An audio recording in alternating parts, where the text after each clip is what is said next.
I was born in Vermont.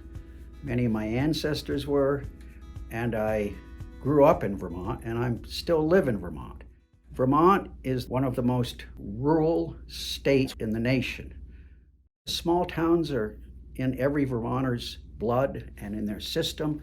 And so community heart and soul, which is what I started, is natural to me, small cities and towns.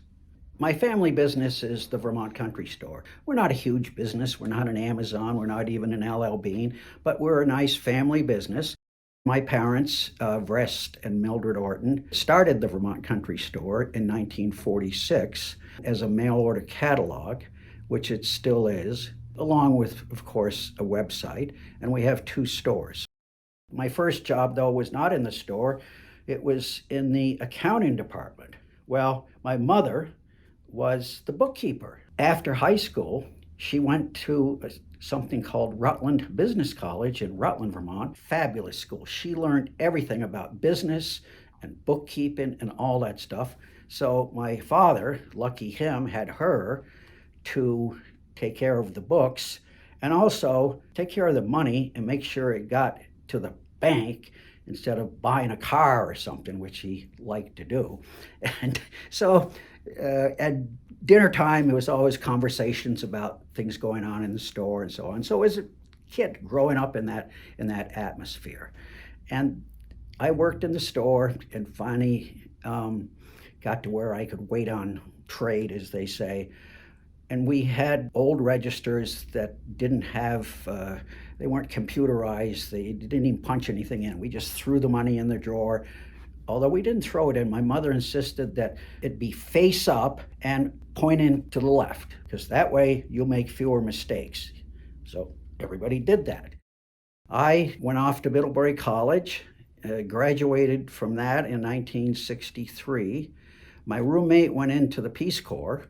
I got in my car, put on my white apron, drove back down to Weston, went right into the store and went back to work that I'd been doing all through high school and college and so on. New England was really the birthplace of the small family catalog business. It wasn't Sears, it wasn't Montgomery Ward, it wasn't Spiegel, but lots of families who had stores started catalogs after the war and advertised in Yankee Magazine, which is still in business and still a great magazine. The idea that make things easy for the customer and make it easy, for example, to return a product. So we guarantee our products. Back in the day, our competition was primarily the department stores. And they were great stores in their day, but you couldn't find the return department. And if you did find it, you had to practically get fingerprinted and explain why in the world would you return this product.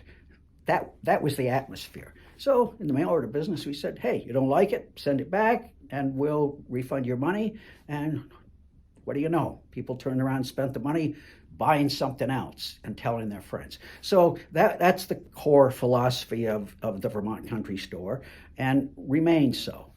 The important thing is that our philosophy has always been, think about yourself as a customer and what would you like, okay? So in the store, people drive from all over the country, and in fall foliage time, they come from all over the world, and they like to be greeted. I'm talking about a conversation with somebody, where you're from, first time you've been here, all sorts of things. So we make it a point to do that, and the folks who work in the store are folks who like to talk to people and engage people. Well, this sort of thing stuck with me, and years later, community heart and soul came forth. But I'll get to that in a little bit.